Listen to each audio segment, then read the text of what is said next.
Now that we are well into fall and winter is quickly approaching, the days are getting shorter and running in daylight is becoming harder. Oisel's premium reflective collection is designed with runner safety in mind. Both highly visible in the dark but subtle in the daytime, thanks to the tonal reflective print that only shines bright when reflecting the light.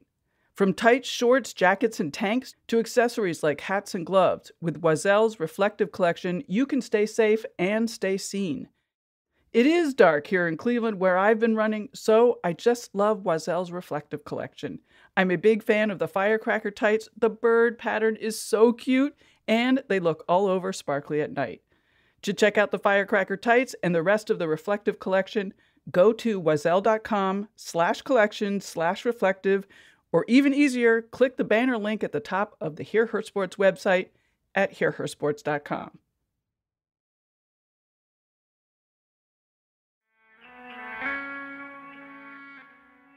You are listening to Hear Her Sports, a podcast for active, adventurous women who love hearing stories from other active, adventurous women.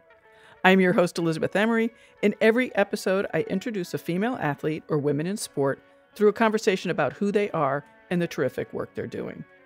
This week, Joanne Lannin is here to talk about her latest book, Who Let Them In? Pathbreaking Women in Sports Journalism. She has written 3 other books on women in sports, including Finding a Way to Play, covering the history of women's basketball. As regular listeners know, I love to ask about the importance of women's sports history, as I did with Kelsey Ervick, the author of the graphic memoir The Keeper, in episode 132. Joanne is certainly an expert in the history of women's basketball and women in sports journalism, so those are a focus of the conversation. We talk about how tough these pioneers were and everything they went through just to do what they wanted to do. We also talk about the media, trouble men have with women's voices, and all the hope Joanne has for the future and why she has that hope. I tend to get grumpy about a lot of this stuff, so thank you, Joanne, for pointing out how strong young women in sports are these days, and also the community they're able to build to support one another. I have a lot to say about the topics that came up in the episode, but we'll save those for the newsletter that goes out every other week between episodes. Sign up to get that email at hearhersports.com. As a note, Joanne and I spoke in early September, well before the changes at Twitter, so it's funny she mentions the platform unsympathetically a couple of times. And now, on to the show with Joanne Lannin. Joanne Lannin wrote for the Portland Press-Herald, Maine Sunday Telegram in Portland, Maine for 22 years, where she was the first female sports reporter. Who Let Them In is Joanne's 4th book about women in sports. Joanne is a retired English and journalism teacher, and she still plays basketball in an over 50 league. She lives in Portland, Maine area with her husband Rick and their 2 rescue pups. Well, Joanne, hello. It is great to have you on the podcast. Well, it's great to be here, Elizabeth. And I love that you're still playing basketball. Have you always played? Well, I played in high school and college, and then I played pickup a little bit after college, but not too much because I was getting into teaching and coaching. I coached basketball at the first high school where I taught, and I've coached off and on since then. When I turned 50 is when I really got back into playing because there's a really excellent 50-plus league in southern Maine that I've been a part of for, 20 years. What's the league like? How many are there of you? Well, it's 3-on-3 basketball. Okay. And week to week, we just play pickup, but we do separate into age groups. There's a 50-plus team, a 55-plus team, a 60, 70, 65, and 70. And we compete in tournaments from time to time. We'll be going to Pittsburgh next July for the National Senior Games, which are held every 2 years. Are you competitive? I would say I'm very competitive. I don't think I ever let my son beat me at Uno or, whatever game we were playing. Philosophically, I guess I didn't think it was a good idea just to let him win, but it also was because of something deep inside of me. Has sort of your competitive edge changed as you've aged? Oh, not at all. No. I mean, I think I take losing a little better, but I certainly still try as hard to win as I ever did. Do you train other than doing the basketball? I do lift weights. People my age should be lifting weights, so I do that.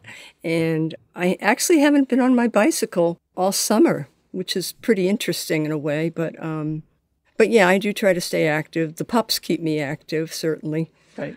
Right. Well, we should probably get to journalism. Okay. So, how did you get started in sports journalism? Well, it was a kind of a roundabout thing because, back when I was growing up, there were no such things as women sports writers. Well, actually there were, but I didn't know about them because there was no internet. Being a big sports player and fan, grew up in the Boston area and, just loved the Celtics of the 60s and 70s and the Red Sox, even though those teams weren't that great. I was just always either playing or reading about or watching sports, but I didn't know I could write about it. So I kind of decided, well, maybe I can just, be an English teacher and coach. That seemed to be the best way to marry those two interests. So I did that for 5 years. And then I started working for a weekly newspaper in the town where I was teaching and coaching. That became a full-time job until the paper folded. Then I decided, well, it took me about 2 seconds to decide whether or not to go back to teaching. Instead, I started sending out resumes, and the Portland Press-Herald came calling. So your journalism started just with news. I don't mean just, but it started with news. It didn't start with the sports. It did start with news, although I did write a weekly sports column for the weekly paper. Okay. Yeah. I think what I'm fascinated by is, as you mentioned, there weren't a lot of women or any sports journalists women. So how did you realize that was an option for you? Well, I grew up in the Boston area, so I was reading the Boston Globe, and, suddenly one day Leslie Visser's name started appearing. I think that was in 1974. And so that obviously planted the seed. I loved her writing. I actually used to use some of her stories in my English classes, journalism classes. And I just, finally I realized, hey, this is maybe something I could do. Yeah, I'm always fascinated by women who are able to figure out how to get into a field without having role models. I know. Yeah. That's what's amazing to me about the early pioneers. That they really didn't, that they were really wandering in the wilderness for a while there. But they had help also, I think. A lot of them did have mentors, and I certainly had some good mentors when I first started out. Mm-hmm. I mean, male mentors. Right. What were some really memorable interviews or stories that you did? I think probably, well, for different reasons, there were memorable interviews. I interviewed Red Auerbach, he wasn't coach of the Boston Celtics at the time. He had actually retired, so he was the GM and the president. My editor sent me down to interview him, and I don't actually remember why now, but boy, was that intimidating at first, because I had grown up, watching him yelling at referees and smoking on his victory cigar and all that. When I walked into his office, he said, what can you ask me that nobody's ever asked me before? And taken aback a little bit, my heart was pounding, but I noticed that there was a whole wall of letter openers behind him. So I asked him about his collection, and he seemed pretty pleased about that, and we had a great interview after that. So that was memorable in the fact that I kind of got over my being intimidated and actually made a good interview out of it. Probably the most memorable interview I had was with Travis Roy. He grew up in Maine. He got a scholarship to Boston University, and within not even a half a minute into his first shift on the ice as a hockey player, he hit the boards and was paralyzed. So after he left school for a year, but he came back, and I went to BU to interview him, and I spent the day with him, and it was just an amazing day. He's since deceased pretty recently, but I just was amazed at his positive spirit and just the things he told me, the intimate details about. I remember asking him, what do you miss most when you're sitting in a classroom? during a lecture, and he said, "I really miss doodling." And I just thought that was just great. Yeah. What kind of stories do you like to tell? I like to tell the kinds of stories that are in this book and that are also in my other basketball book, Finding a Way to Play. Mm-hmm. They're stories about people who, well, they're either pioneers because they're among the first, or they are struggling in some way just to find a way to do what they love to do. Well, let's get to the book. Why did you decide to write it? Well, I had finished the basketball book I just mentioned, Finding a Way to Play. I really enjoyed it because I was interviewing, like I said, women who had struggled against various barriers. And I was kind of looking for another idea. And I thought, well, maybe I could write about women in sports journalism. Not necessarily because I had been one, and yet that was part of the impetus, because I only stayed in sports for 3 years. I left for the newsroom, escaped to the newsroom because I was kind of on a plateau in the Press Herald sports department. I didn't think I was really going to be able to go anywhere in sports unless I left Maine. And I knew I didn't want to leave Maine because I was about to get married and I wanted to start a family and all that. So I went to the newsroom and, did that for the rest of my career, which was also very rewarding, but it also allowed me to have a more balanced life. Because sports writing is hard. And that was the thing I realized in those 3 years. You really don't have another life. It is your life. And that's part of what I admire so much about these women who have stuck it out and made it their career. Yeah, you made that clear in the book. It sounds really tough, or it sounded really tough. Well, it was, and it still is. And I guess Sure. I wanted to know, how they did it, how they persevered. Had you known the women that you interviewed prior to interviewing them for the book? I knew Leslie Visser. I knew Jackie McMullen, who wrote the foreword. And, I might be forgetting somebody else that I knew.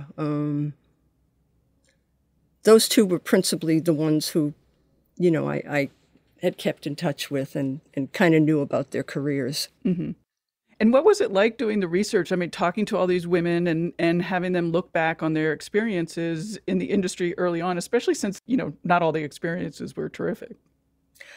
It was, I had a blast talking to these women. I mean, they all have very good memories and they all had incredibly good stories to tell. The first person I interviewed was Melissa Lutke, who was involved in the court case that opened the New York Yankees locker room to women for the first time in 1978. So obviously her stories were good stories to tell. The locker room chapter, I think, really provided the most interesting stories just because of everything the women went through. Even after most leagues had declared that the locker rooms should be open to women, that didn't mean that the people in the locker room wanted to have them there. And so there were, lots of things, lots of indignities that they had to suffer, to get their stories. Yeah, I want to talk about the locker rooms because it took up a whole chapter. And also it just seemed like such a crucial part of the history of the female sports journalism. Mm-hmm. Well, I mean, men had been going into locker rooms probably since the late 1940s. So athletes were used to having them in there. But 1960s, even 1970s, women just were not welcome. I mean, a lot of people didn't like it on moral grounds. A lot of guys complained, I can't walk around naked in the locker room with women in here. And then there was a lot of misogyny. Men just didn't think women, not only didn't think they belonged there, but didn't think they could do a good job. So there was, that was the beginning of the struggle, and women had to prove themselves over and over and over again. And actually, a lot of women left sports writing because of that. So, I mean, I thought what was interesting about the locker room, the whole aspect of getting into the locker room is, like on the surface, it seems very simple. Like, oh, I want to get into the locker room, and like, who cares if you can or can't? It doesn't matter that much. But the truth is, it matters a ton. Can you talk about that a little bit? Yes, it does matter a ton. During COVID, when nobody could get into the locker rooms, I talked to a lot of sports writers, male and female, and they talked about the fact that they just didn't feel like they had the rapport, especially with the newer athletes, younger athletes, that they had when they were able to go into the locker room. Because, despite the atmosphere in the locker room, it's a great place to establish rapport with athletes, to just, you'll see a picture of their family in their locker and you'll ask them about it, and suddenly they're a human being and suddenly you're a human being to them. And it really helps, I think, the relationship a lot. You can also break some good stories in the locker room. Certainly back in the steroid era, well, actually before the steroid era was called the steroid era, a reporter for the AP found, a bottle of pills in Mark McGuire's locker, and he asked him about it. And McGuire told him, oh, these are, I think it was andro. Anyway, it was not banned by Major League Baseball at the time, but it had been banned by the NFL and other leagues. So he wrote about it, and that actually started the steroid scandal. And, it got the ball rolling in terms of steroids being banned in baseball. And it might not have happened if he wasn't in the locker room, looking at this bottle of pills and wondering what the heck it was. Mm-hmm, mm-hmm.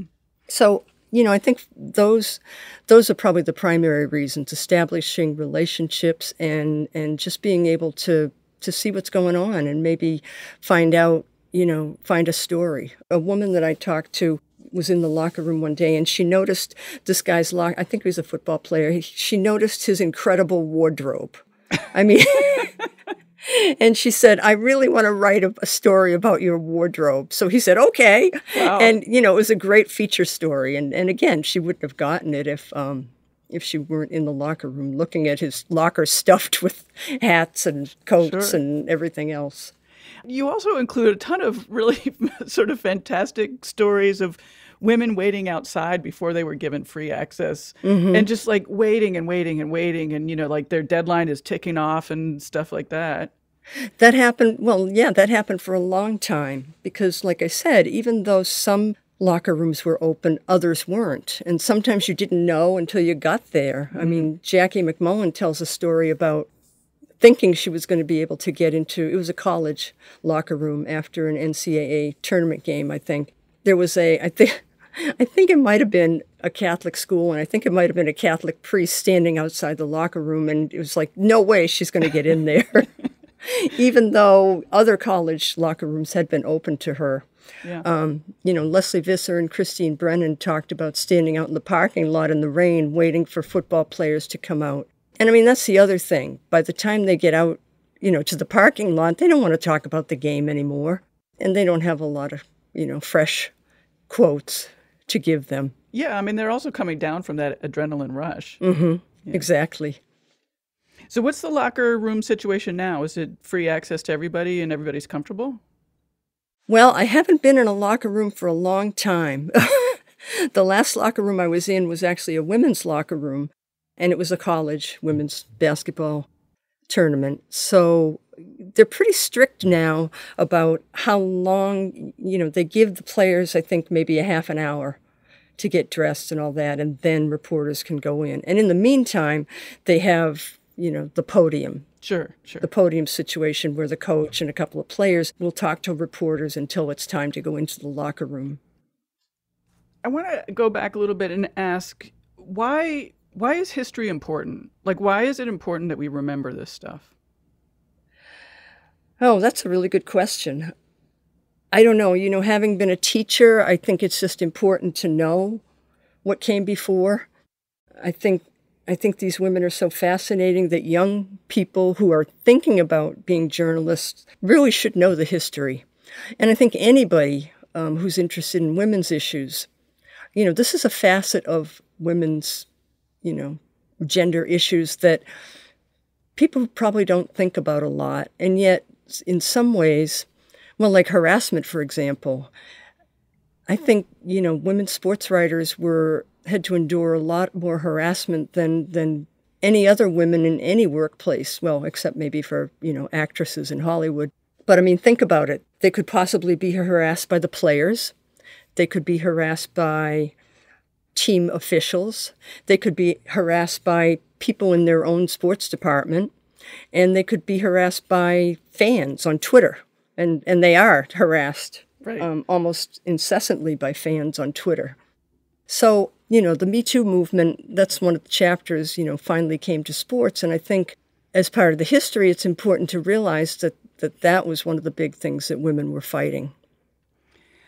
I totally agree with you about history, and I love the history of women's sports and gender history sort of throughout. But I sometimes think I'm just being a crabby old lady and that, younger people don't care. Well, I just went to a convention of the Association for Women in Sports Media, and I have been a member for several years, but my book had just come out. So obviously I was talking to people about my book, and it was the young people who seemed really the most interested in it. Well, that's encouraging. They really wanted to know what things had been like. And there's also a couple chapters about current events that I think they probably found interesting. But I do think young people still care. I know when I wrote my basketball book, was I still teaching at the time? Maybe not. I was coaching, though. And my basketball players were very interested in it.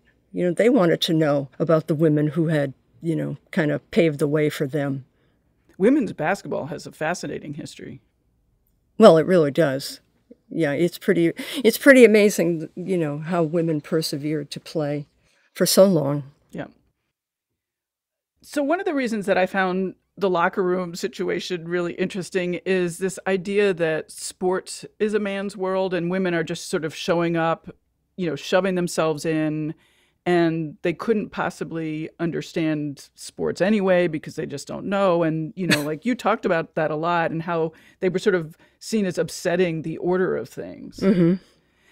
It just, it's hard to fathom at this point. I guess not.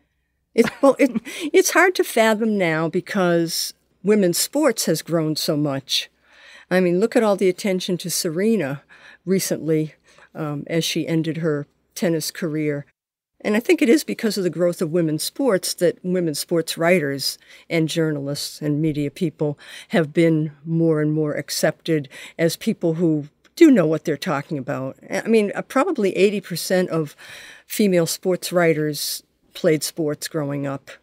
And I think that goes a long way towards making the male sports world accept them. Take Doris Burke, for example. I wrote a chapter about Doris in the book, and I wasn't even aware of her basketball career, but she was an amazing athlete, probably still is. And she has been accepted far and wide as an authority in professional basketball circles because she knew the game growing up and she knew how to talk about it. Jackie McMullen, the same thing. She played basketball in high school and college and really understands it. I'm glad you mentioned women's sports because, most of the book is about women sports journalists who are writing about men's sports. How are you thinking things are going to change now that there are more female sports to cover? And yeah, let's start there. Well, I do think that a lot of media outlets are trying to diversify. They do want to get more women onto their staffs.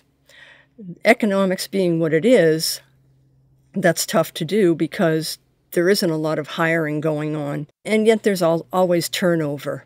And I think a lot of newspapers and broadcast outlets, ESPN especially, have committed themselves to hiring more women.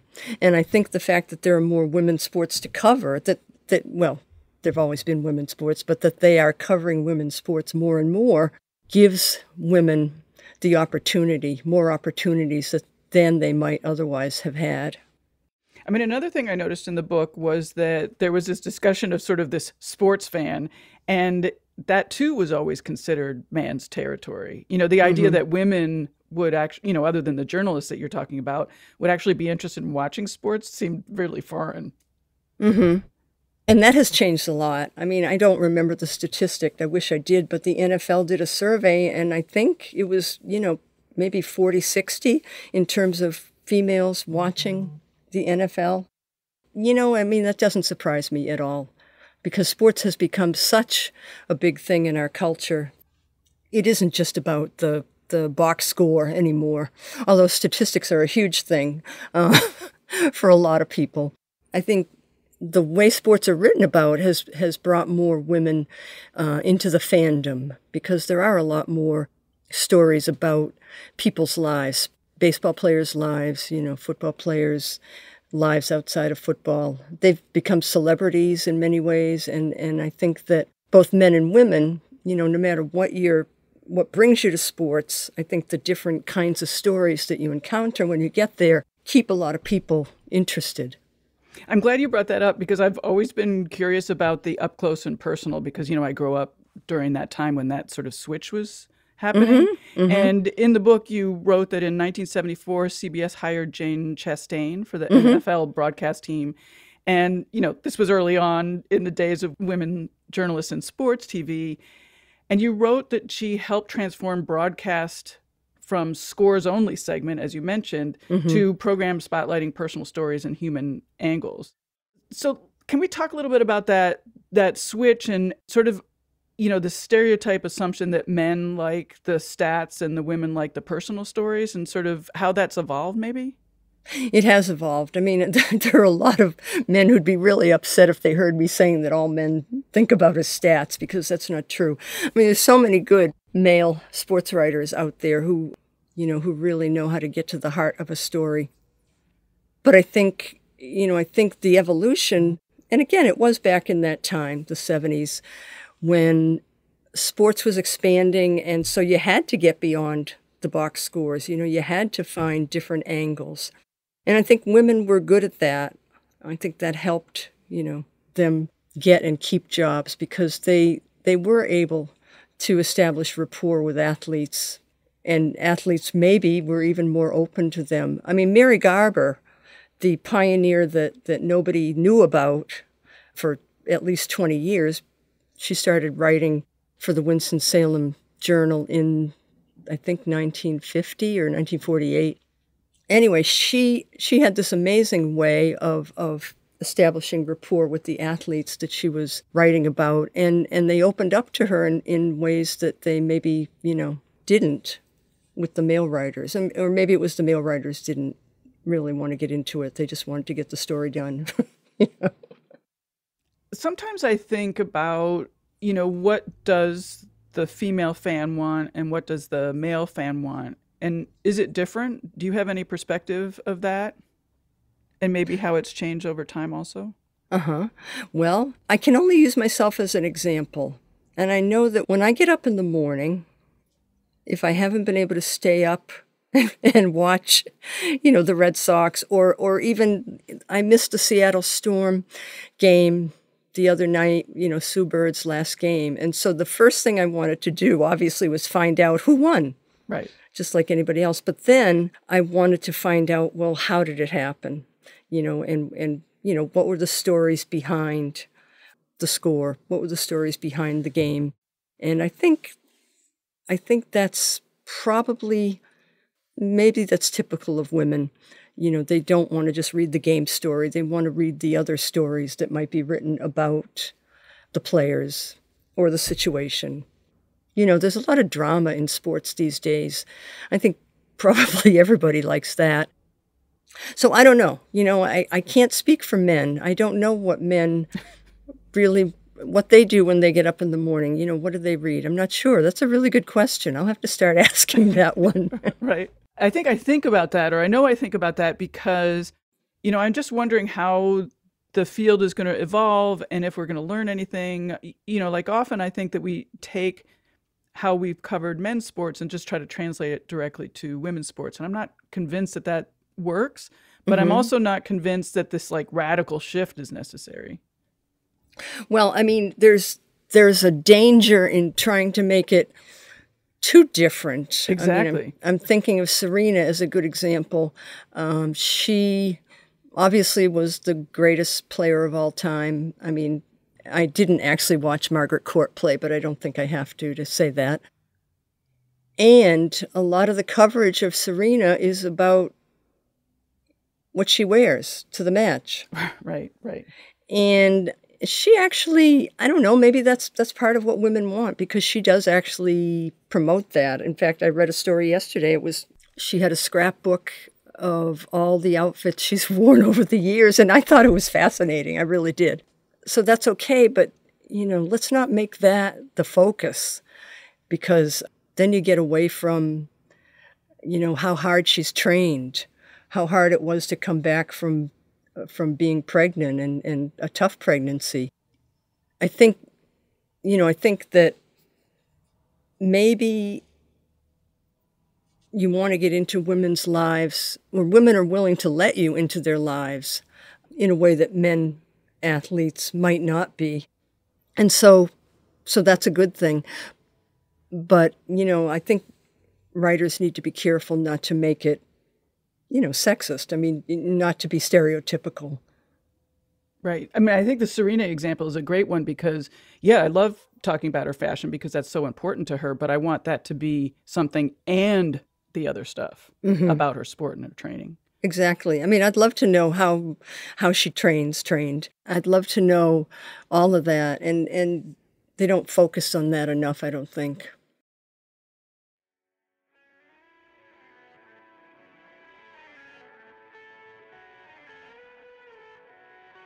I love that you are here listening to another terrific sporty woman tell her story. If you aren't already on the list, I encourage you to sign up for the Hear Her Sports newsletter at hearhersports.com. Many listeners are already signed up and really enjoy reading and finding even more by clicking the links. You will find special offers from sponsors, of course with the links that take you exactly where you want to go. Mostly, the newsletter is where I write some thoughts on the latest guest and what we talked about in the episode. All the conversations stay with me, so in the newsletter, I'm able to relate those thoughts to a bigger picture of women's sports and to everything I've learned from the more than 100 women I've spoken to in the last 5 years, producing the podcast and other audio projects. Each individual story is important. Equally important is where the stories fit into the context and history of female athletes in women's sports. I'd love to have you join us. It comes out only every other week, so enough to be engaging, but not too much. Sign up at hearhersports.com.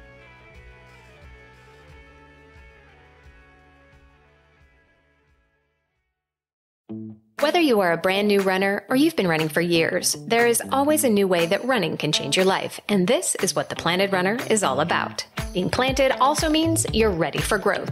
You can start exactly where you are right now and get better. I'm Coach Claire Bartholic, and I've coached hundreds of runners of all ages and abilities with science-backed training, nutrition, and mental strength techniques. And on the Planted Runner podcast, I'll share it all with you. You can be a better runner at any age. I'll show you how.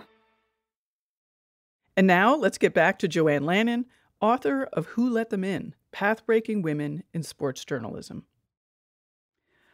Well, certainly a big takeaway from the book, and we talked a little bit about this before, but I'd like to talk about it again, is what a toll the harassment and difficulties that the early women had to deal with, and just, my gosh, how tough they were. Yeah, they were tough. I think, the two best examples of that are Lisa Saxon, who wrote, she wrote for a couple of different newspapers out in L.A., and her locker room trials and tribulations were incredible. She thought about quitting several times. I mean, when somebody sticks their penis in your face and says, what would you like to do with this? It's pretty hard to go up to the press box and do your job, I think. And yet she did it. She time and time again just tried to ignore that stuff and do her job. What did she tell me? She would, it's in the book, but she had this playlist that she would play on her 8-track tape in her car on the way to the stadium. Yeah, that was great. And of course, one of the songs was "I Am Woman." But she just really every day was a trial for her. She had some, Vince Scully was one person who really encouraged her and I think helped her to persevere, which is kind of cool.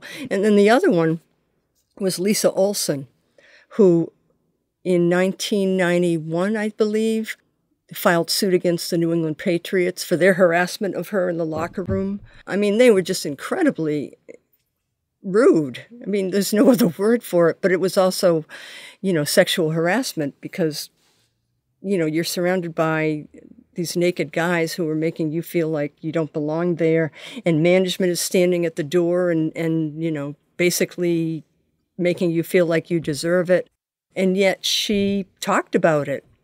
She wrote columns about it, and she sued, the paper sued the Patriots, and the NFL did an investigation, and things really changed a lot after that. That was also around the same time as Anita Hill was testifying against Clarence Thomas. So I think that, to be honest, helped change, the playing field, if you will. Yeah, I mean, you mentioned some shocking examples, and I think that's what I took away was like, well, there were three things. One, just, some of the examples it would be hard to dream them up. And then how often they were happening. I mean, it was just like this constant barrage of every day. That was your job, is dealing with this crap. And then also, I think we forget that kind of stuff really impacts how you can do your job. And so these women were having to do their jobs, but they were being silenced. They were, like being harassed all the time. They, couldn't be confrontational, so they couldn't ask the hard questions. I mean, it was just fascinating to see what they were having to deal with. Right. There was a writer out in Arizona who told me that she didn't ask tough questions because she didn't want to, create a stir. She never wore perfume into the locker room because she didn't want to, draw any attention whatsoever to herself. Well, the book came out this year, but it has been out for a while. Like looking back, now that it's been written and you've had time to reflect and talk about it, I mean, do you have any thoughts about it as you do that? I would think that it would be a little bit difficult to hear those stories over and over. I mean, yes, some of it is very hopeful, but some of it is like, oh my God, this is depressing. Well, I think I have come away with the feeling that I thought I would, and that is that, wow, these women, they had such chutzpah. They are my heroes because of what they endured. And I'm also, just really, really hopeful about the future because these women now, especially the younger women, are willing to speak out. They don't take any indignities, I guess you could say, without pushing back. And and they're writing about it too. They write about their own harassment. They write about the harassment of other writers and broadcasters. And so things I think are changing for the better. The Twitter trolls, I don't know, I guess you never really get rid of those unless you get rid of Twitter. But otherwise, I think the future is really, really, really hopeful for women. And they have each other now in ways that the pioneers didn't. I mean, the pioneers, especially those who toiled before the internet was a big thing, really didn't even know each other existed. And now they really do have each other's backs, and they'll say, hey, I used to write for the whatever paper. You're going there. Watch out for so-and-so. So that's the kind of thing that there's a lot of camaraderie. There's a lot of support. The Association for Women in Sports Media is just an incredible organization that really, you come away from one of their conventions really charged up about, the future for women. But you did end the book with talking about the future, and, like one of the most recent reports or surveys that you mentioned still has the number of women in sports journalism is, around 15%. It's really amazing, isn't it, how low it is? Yeah. It's higher than the coverage of women's sports, which is at like 5%. I know. It just is amazing. And I think, and that's going to change over time. I have no idea how long it's going to take because, again, the economic situation we're in right now really dampens progress.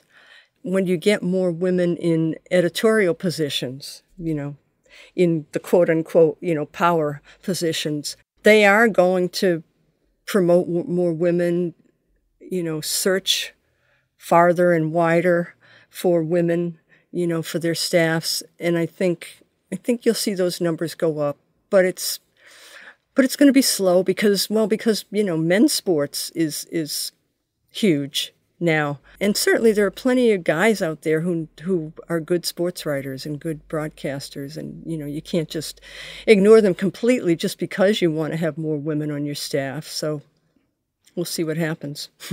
You included a quote that I absolutely love by Melissa Ludke, who worked in the 70s and 80s. And in 2018, looking back on her experiences, she said, "I began to understand as time went by that it was going to be a longer process. And by that, I mean going into court and affirming a right.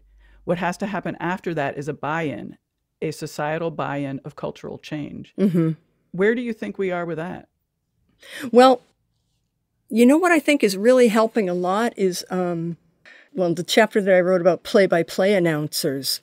You see a lot of publicity, I guess you could call it, when a woman does a big game. Like, I guess recently, Apple TV did a baseball game. They do Friday night baseball games, and they had an all-women crew.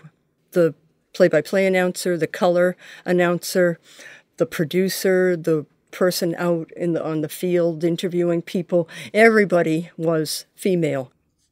And I guess you could call it a stunt, but I don't think it is. I think it's an acknowledgement that there's a lot of good women out there, and we've got to find places for them.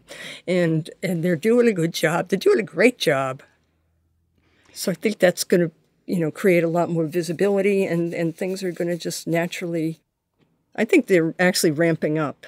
Maybe that's too positive a word, but I think that things are changing, and I think that we'll hit an inflection point, maybe a tipping point that we haven't hit yet. But I think it's coming. Yeah, I mean, you talk a lot about in the book sort of listener perception of women's voices, and that's such an interesting thing. And I love that you mentioned about like a lot of these guys think that their mom is talking to them when they do it. It's so absurd. Yeah, go clean your room. Right. But I think you're right. Yeah. Well, what's funny to me, and I maybe shouldn't say this, but my sister and I, we're big Red Sox fans. And this year, because they lost their longtime color analyst, Jerry Remy, they've been auditioning all these people through the role. So my sister and I will get together. It's like, well, what did you think of him? Oh, I hated his voice. Oh, my God, it was awful. And so I understand that is something that if you're not used to somebody's voice, then that takes some time. And for women, men aren't used to listening to their voice, no matter how deep it is. I mean, Kate Scott, who now works in Philadelphia, she has probably the best female announcing voice that I've ever heard. But it still takes time to get used to it. It's unfortunate. It is. It really is. But it's human nature, I guess. We talked a little bit about it, but what do you think that women offer to sports journalism, sports broadcasting? I mean, why is it important that we're part of the picture? Well, this is going to sound silly, but it's important that we're part of the picture because we want to be part of the picture. The dedication. I didn't know who to dedicate this book to, but I finally decided to dedicate it to all the little girls who dream big dreams and don't take no for an answer. I might cry. I might too. Because if you want to do something, you darn well should be able to do it. That's great. A lesson that I've learned doing this podcast for X number of years is that so many of the female athletes I speak to feel this gigantic responsibility to the next generation of athletes. And you talked about that in your book. And, of course, on one hand, that's fantastic, sort of this progression generation to generation. On the other hand, I feel the burden of that responsibility when I'm talking to the female athletes. How do the women journalists that you spoke to, how do they feel about it? Well, I think, most of them do feel a great responsibility to the journalists that are coming after them.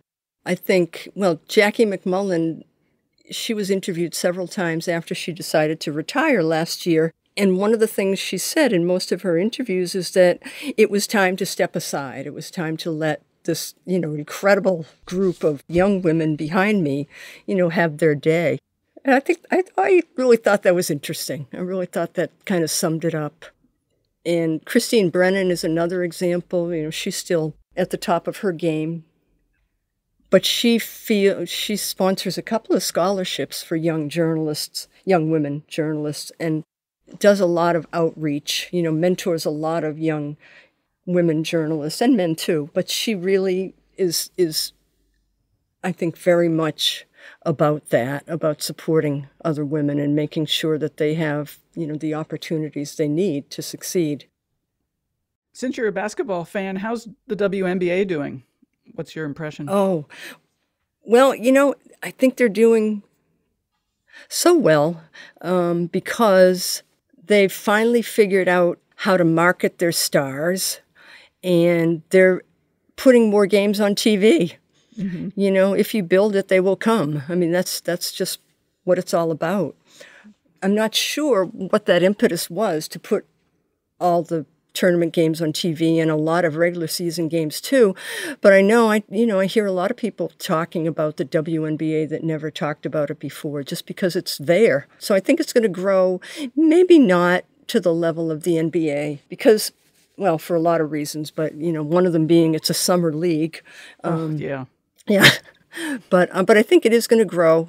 Certainly I've read enough about the early days of the NBA to know that, they were staying in really crappy hotels right into the 1960s. And it took a long, long time, for the public to make the NBA what it is today. We forget about that. We do forget about that.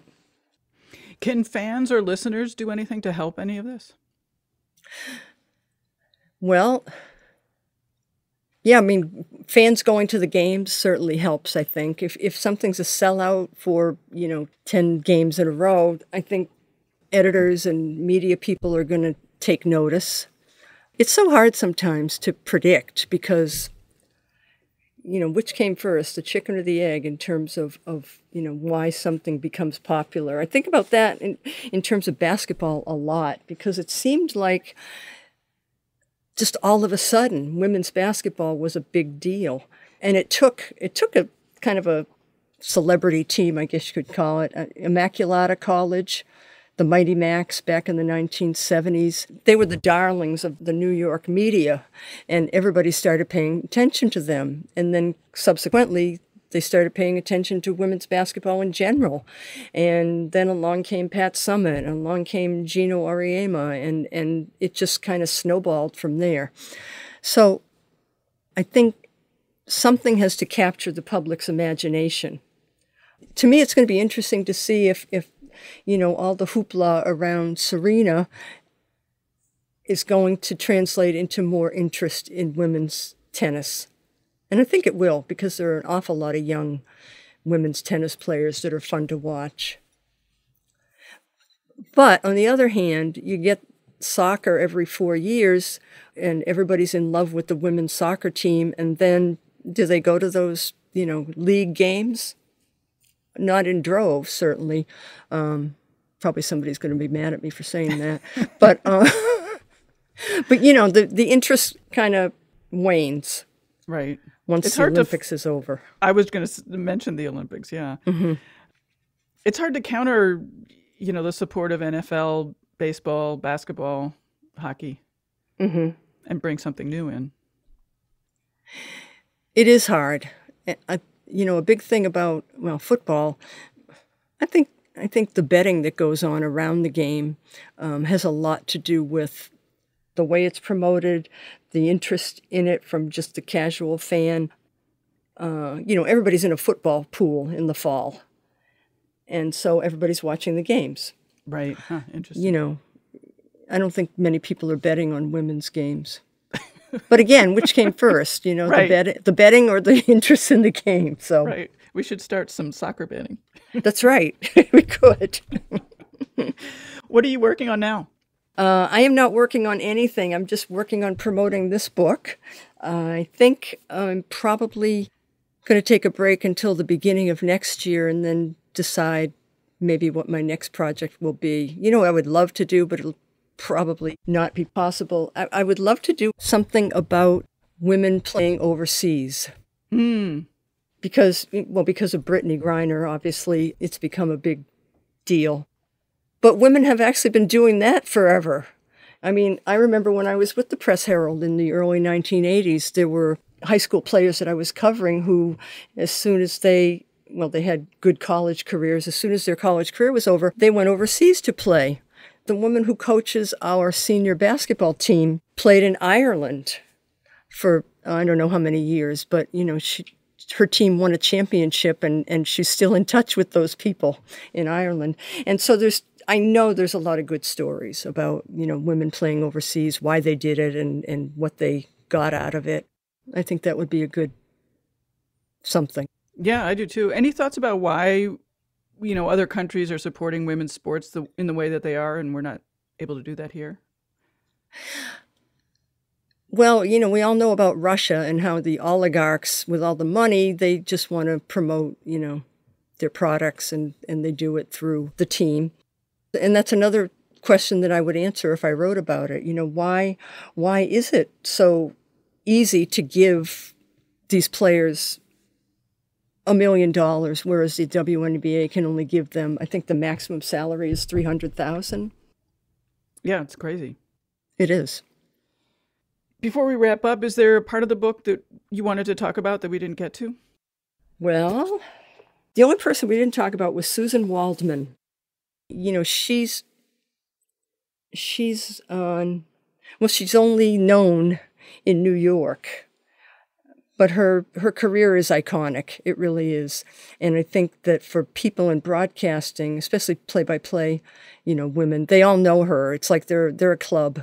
She's so supportive of all of them. And her journey has been amazing, just because she didn't start out as a sports broadcaster. She started out as a singer on Broadway and decided that when she didn't get a part because they said her voice wasn't right for the part, she decided to switch gears. And the other thing she knew a lot about and that she loved was sports. And so, midlife, she embarked on this career, which has been an amazing career.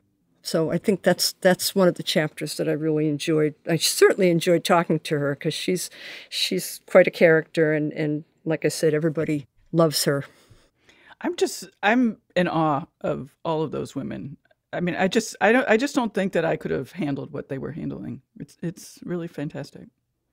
Well, I sometimes wonder if I could have, if I had stuck with it. I haven't answered that question. I suppose if I really didn't feel like I needed to stay in Maine and I, love news just as much as sports, I guess. I do. I wonder how I would have done. Because, I only had a couple of locker room incidents, and they were so tame compared to what these women had to go through. Mm-hmm. So, yeah, they are amazing to me. They're my heroes. Me too. Well, thank you so much. It's been great talking to you.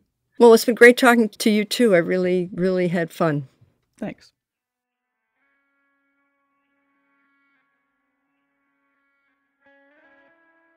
And that is it for another great episode of Hear Her Sports. Thank you, Joanne, for writing Who Let Them In about the path-breaking women in sports journalism. The women in the book are incredible and worth reading about. You can order your copy from the Hear Her Sports bookshop page at hearhersports.com/books. A heartfelt thank you to all of our special Patreon and Buy Me a Coffee supporters for their continued backing of the show. I'm so grateful that each one of them took the time to express their appreciation for the podcast by signing up as a patron or by sending me a virtual coffee. It means a lot because Hear Her Sports is a listener-supported show, and we couldn't do it without you. If you are not a supporter and would like to be, go to patreon.com/hearher or to the easy-to-use buymeacoffee.com/hearher. Visit the show notes page at hearhersports.com for links to some of the women Joanne mentioned, her other books, and a link to a movie based on the story of the Immaculata College Mighty Macs women's basketball team. I always love hearing from you. Send me an email to elizabeth@hearhersports.com. Find us on all the socials, including Twitter @hearhersports. If social media is not your thing, definitely be sure to sign up for the newsletter at hearhersports.com. It comes out every other week and includes some of my thoughts from the most recent episode and how I see it connecting to the rest of the episodes and to ongoing issues in women's sports. And until next time, bye-bye.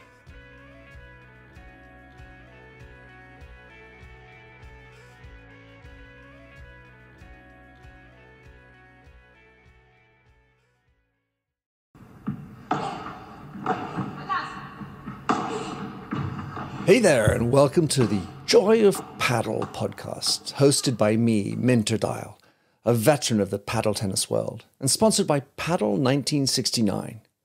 Whether you're a paddle tennis aficionado, just beginning, or have never even heard of paddle, or padel, as it's called in North America, this is an exhilarating new show that delves into the captivating stories of notable paddle personalities worldwide. In its inaugural season, you'll be treated to exclusive anecdotes, valuable tips, life lessons, and humorous moments shared by esteemed professional paddle players, industry insiders, and passionate paddle enthusiasts. With each season aligning with the Pro Tour, you can anticipate 2 engaging episodes per month. The Joy of Paddle podcast is part of the Evergreen Podcast Network, where you can find other great shows in a number of categories, such as sports, health and wellness, true crime, and fiction. To find out more about Evergreen Podcasts, go to www.evergreenpodcast.com. Vamos!